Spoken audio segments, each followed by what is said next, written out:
ಬಿಜೆಪಿಯಿಂದ ಅಂತರವನ್ನ ಕಾಯ್ದುಕೊಂಡಿರುವ ದೊಡ್ಡ ಸಂಖ್ಯೆಯ ದಲಿತರನ್ನ ಪಕ್ಷದೆಡೆಗೆ ಸೆಳೆಯಲು ಬಿಜೆಪಿಯು ತಂತ್ರವೊಂದನ್ನು ರೂಪಿಸಿದ್ದು 7 ಲೋಕಸಭಾ ಕ್ಷೇತ್ರಗಳ ಉಸ್ತುವಾರಿಯನ್ನ ಬಿಜೆಪಿಯ ದಲಿತ ನಾಯಕ ಶ್ರೀರಾಮುಲು ಅವರಿಗೆ ನೀಡಿದೆ. ಕಾಂಗ್ರೆಸ್ಗೆ ಹೋಲಿಸಿದರೆ ಬಿಜೆಪಿಗೆ ದಲಿತ ಮತದಾರರು ಕಡಿಮೆ. ರಾಜ್ಯದಲ್ಲಂತೂ ದಲಿತ ಸಂಘಟನೆಗಳು ವಿವಿಧ ಕಾರಣಗಳಿಗೆ ಬಿಜೆಪಿಯನ್ನ ವಿರೋಧಿಸುತ್ತಲೇ ಬಂದಿವೆ. ಅದರಲ್ಲಿ ಅನಂತಕುಮಾರ್ ಹೆಗಡೆ ಅವರ ಸಂವಿಧಾನ ಬದಲಾವಣೆ ಹೇಳಿಕೆ ಪ್ರಮುಖವಾದುದು. ಆದರೆ ಈ ಬಾರಿಯ ಚುನಾವಣೆಯಲ್ಲಿ ದಲಿತರನ್ನ ಪಕ್ಷದೊಳಗೆ ಸೆಳೆಯುವ ಉದ್ದೇಶದಿಂದಾಗಿ ಬಿಜೆಪಿಯ ಪ್ರಭಾವಿ ದಲಿತ ನಾಯಕ ಶ್ರೀರಾಮುಲು ಅವರಿಗೆ ಬರೋಬ್ಬರಿ 7 ಲೋಕಸಭಾ ಕ್ಷೇತ್ರಗಳ ಉಸ್ತುವಾರಿಯನ್ನ ನೀಡಲಾಗಿದೆ. ಮೀಸಲು ಕ್ಷೇತ್ರಗಳಾದ ವಿಜಯಪುರ, ಬಳ್ಳಾರಿ, ಕಲಬುರಗಿ, ರಾಯಚೂರು, ಚಿತ್ರದುರ್ಗ, ಚಾಮರಾಜನಗರ ಹಾಗೂ ಕೋಲಾರ ಕ್ಷೇತ್ರಗಳನ್ನ ರಾಮುಲು ಅವರ ಸುಪರ್ದಿಗೆ ನೀಡಲಾಗಿದ್ದು 7ರಲ್ಲಿ 5ರಲ್ಲಿ ಗೆಲ್ಲುವ ಗುರಿಯನ್ನ ಹೊಂದಲಾಗಿದೆ.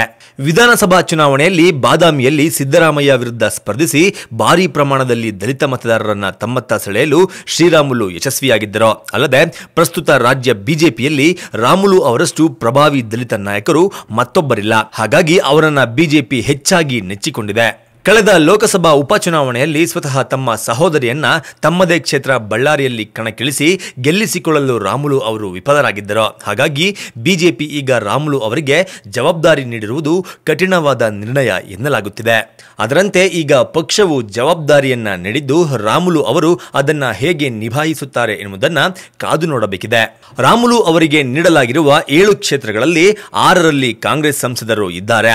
ವಿಜಯಪುರ ಕ್ಷೇತ್ರದಲ್ಲಿ ಮಾತ್ರವೇ ಬಿಜೆಪಿ ಕಳೆದ ಬಾರಿ ಗೆದ್ದಿದೆ.